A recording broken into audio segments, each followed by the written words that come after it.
Ska de börja? Det fissar ju kanske rakt ut. Vi vet inte hur mycket det är i. Nej, det kommer väl jag då. Det ligger ju något här. Ja, jag börjar nu va? Tjocka. Nu kommer det komma bajs va? Bara lägger den nu. Men det går inte. Då bara i mitten. Ja. Jag kan bara underifrån. Men då fuckar vi upp hela den. Nej, bara där först. Ja, jag tänker jag så. Kommer det något? Åh, det är ingen kiss va? Det är mysigt va? Bra. Äckligt va? Ja, det är bara vatten. Ja, det är urin va? Det är inte så. Jag får bara hjälpa.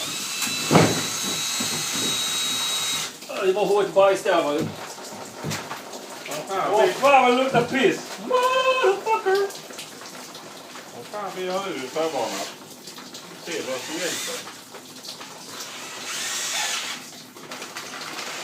Fan, det är min bommarhöjd. Ja, du har piss på bollmaskinen va?